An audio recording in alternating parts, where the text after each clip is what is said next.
కొనసాగించడానికి ఒక సమన్వయం చేసేది అధ్యక్ష. ఇవాళ ఏదీ లేదు అధ్యక్ష, ఎవ్వరు మాట వినడం లేదు. వాళ్ళేం ఎంఐఎంఆర్ లేకపోతే బీజేపీ ఆర్ కమ్యూనిస్టులు మా పార్టీ క్రియాశీలక సభ్యులేం కాదు అధ్యక్ష. వాళ్ళందరూ చర్చ జరగని చర్చ ఇది అత్యంత కీలకమైంది. మేము కొన్ని అంశాలు ప్రభుత్వం దృష్టికి తీసుకుదలుచుకున్నాం. తెచ్చుతున్న చట్టంలో కూడా ఏదైనా లోపాలో లేకపోతే వాటిలో ఏమైనా సూచనలు చేయాలని వాళ్ళు అడుగుతుంటే మేము ఎవ్వరిని మాట్లాడనీయము, మా ఇష్ట రాజ్యాంగం మేము వ్యవహరిస్తాము. ఇది తెలంగాణకు గౌరవము తెచ్చిపెట్టదు అధ్యక్ష. ఈ సభలో అట్లా వ్యవహరించే వాళ్ళ పట్ల తమరు నిశితంగా ఆలోచన చేసి ఒక మంచి నిర్ణయం తీసుకోవాల్సిన సమయం వచ్చేసింది అధ్యక్ష. 1 సంవత్సరం పూర్తి అయిపోయింది.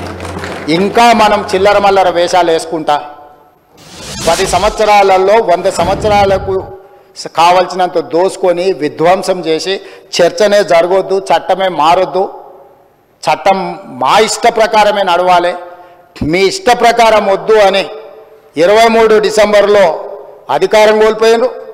24 మే జూన్లో డిపాజిట్లు కోల్పోయారు. 24 డిసెంబర్లో మీరు మెదడు కూడా కోల్పోయినట్టుగా అనిపిస్తుంది అధ్యక్ష నాకు. కాబట్టి ఇట్లాంటి వ్యవహారాలను తమరు కొంచెం గట్టిగా అప్పుడప్పుడు మీరు కూడా కొంచెం కొరడా జల్పించాల్సిన పరిస్థితులు వచ్చినట్టు నాకు అనిపిస్తుంది అధ్యక్ష. తమరు ఏ ఆదేశం ఇచ్చినా మేము పాటిస్తాం. ప్రభుత్వం వైపు నుంచి ఫార్ములా ఈ రేస్ మీద మీరు అనుమతిస్తే పూర్తి స్థాయి వివరాలను తీసుకొచ్చి కూర్చొని సభ ద్వారా తెలంగాణ సమాజానికి వివరించడానికి నాకు ఎలాంటి అభ్యంతరం లేదు. వారు ప్రదర్శిస్తున్న ఫోటో నాదే, ఆ పక్కల వాళ్ళు చూపించిన ఆయన FEO ప్రతినిధే. ఆ ప్రతినిధి వచ్చి నాకు చెప్పిన తర్వాతనే ఈ బండారం బయటపడ్డది. ఈ దోపిడీకి వేసిన దారి ట్రైపార్టీ అగ్రిమెంట్ నుంచి బైపార్టీ కావడం, బైపార్టీ అయిన అగ్రిమెంట్ ఎలక్షన్ కోడ్ వచ్చినా కూడా ఎవరికి చెప్పపెట్టకుండా ఒప్పందాలు లేకుండానే కోట్ల రూపాయలు దేశాన్ని దాటి తరలించడం, ఆ తర్వాత ఒప్పందాలు చేసుకోవడం, ఆ తర్వాత మిగతా సొమ్మును కూడా లాగడానికి వాళ్ళు ప్రయత్నం చేయడం, ఇవన్నీ వేగంగా ఒకదాని వెనకాల ఒకటి జరిగినాయి అధ్యక్ష. ఎవరికి ఎలాంటి అనుమానం లేదు. FEO ప్రతినిధులు నన్ను కలిసిండ్రు, నన్ను కలిసి వాళ్ళ భాగవతం చెప్పినాకనే నేను దాన్ని కనిపెట్టి అధికారుల నుంచి సమాచారం సేకరించి విచారణకు ఆదేశించిన విచారణలో ఏ విధంగా ముందుకు వెళ్ళాలనో కూడా మేము అందరితో చర్చించి న్యాయ నిపుణులతో చర్చించి ఒక నిర్ణయం తీసుకున్నాం.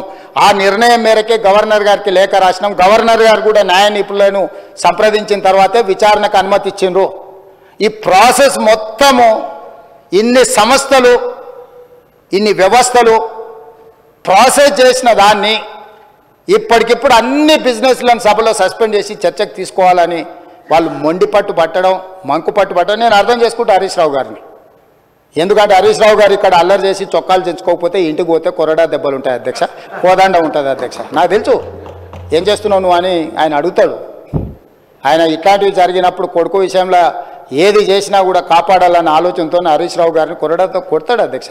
కొన్నిసార్లు ప్రజల కోసం కొన్ని కొరడా దెబ్బలు తినాల్సి వస్తుంది. నువ్వు మరీ శీలాన్ని నిరూపించుకోవడానికి, లేకపోతే నేను బాగా వీరోచితంగా కొట్లాడినని, లేకపోతే నిన్న నువ్వు అడిగితేనే ఔటర్ రింగ్ రోడ్లో మేము వేసిన విచారణకు కావాలని నువ్వు తారక రామారావు గారిని ఇరికించినావు అని మీ కుటుంబంలో పంచాయతీ ఉండొచ్చు అధ్యక్ష. సహజంగా కుటుంబం అన్న తర్వాత చిన్న చిన్న సమస్యలు ఉంటాయి అధ్యక్ష, మీకు తెలియదా? ఇప్పుడు నువ్వు ఉద్దేశం ఏముందో నాకు తెలియదు. డిమాండ్ చేసింది హరీష్ రావు గారే, వారు డిమాండ్ చేసిండు కాబట్టి అనుమతి ఇచ్చారు. ఈరోజు మహేశ్వర్ రెడ్డి గారు డిమాండ్ చేసిండు, శ్రీనివాసరెడ్డి గారు దాన్ని అనుమతి ఇచ్చిండు. సీనియర్ సభ్యులు అడిగినప్పుడు వాళ్ళు అడిగిన దాంట్లో సహేతుకత ఉండి కొంత బలం ఉంటే వాళ్ళ వాదనలో కానీ విషయంలో కానీ ప్రభుత్వానికి ఏముంది అధ్యక్ష?